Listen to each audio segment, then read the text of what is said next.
Welcome back to 100 Lies the God Culture teaches about the Philippines. Today's lie concerns Timothy Jay Schwab's claim Igorot law is derived from Hebrew law. As we shall see, this is simply untrue. In his videos, Tim says the following.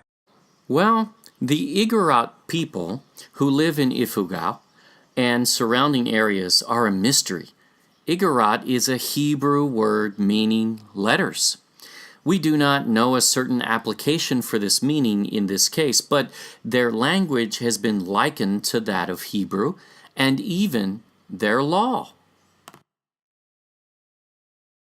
ranks fairly with Hebrew law. The purpose of this video is not to prove the Igorots or other tribes are Hebrew, but we are seeking Hebrew words, and we have already found many.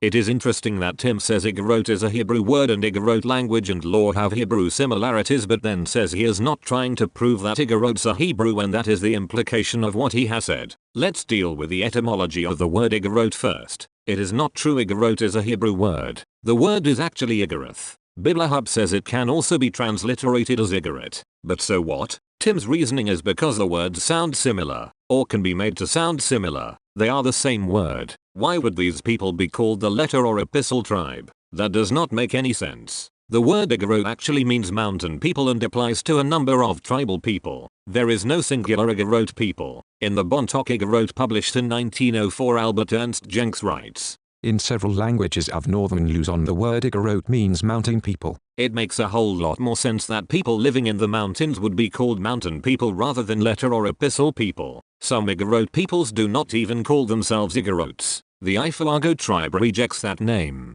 Spanish colonizers generically labeled all Cordilleran mountaineers, who were generally uncolonized by the Spanish, including Ifugaos, as Igorots, meaning mountain people, though Ifugao people have not fully identified with this name. Tim reasons that Igorot means letter or epistle and aptly describes the Ifugao people because one anthropologist, R.F. Barton, says Ifugao law ranks fairly with Hebrew law, but that is not all of what he writes. See how Tim only quotes part of the sentence in this lengthy paper? That half citation makes Tim's claim a full lie. Here is what he really writes. Reasons have already been given for believing the Ifugao's culture to be very old. His legal system must also be old, yet it is in the first stage of the development of law. It is, however, an example of a very well-developed first-stage legal system. It ranks fairly with Hebrew law, or even with the Mohammedan law of a century ago. Arecheri in his lectures on the growth of criminal law in ancient communities demonstrates these stages of legal development. First, a stage of simple retaliation, an eye for an eye,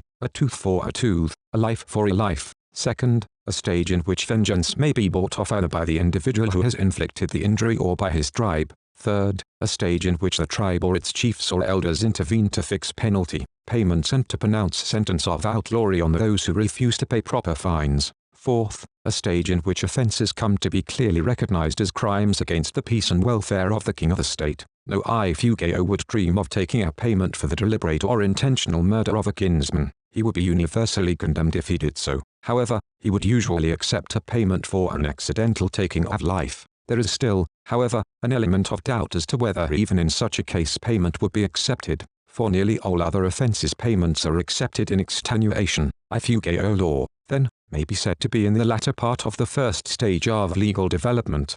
R.F. Barton writes that Ifugao law is in the latter part of the first stage of legal development, and that is why it ranks fairly with Hebrew law, or even with the Mohammedan law of a century ago. Why would Tim gloss over the part where Ifugao law is likened to Islamic law? Why would he cite half a sentence and not give the full sense of R.F. Barton's thesis? Because it does not fit Tim's program of proving Filipinos are members of the lost tribes of Israel and Hebrews descended through Peleg. Igorot is not a Hebrew word and Ifugao law is not anything like Hebrew law except its stage of development. The claim otherwise is another lie being taught about the Philippines by Timothy Jay Schwab, who is the God Culture.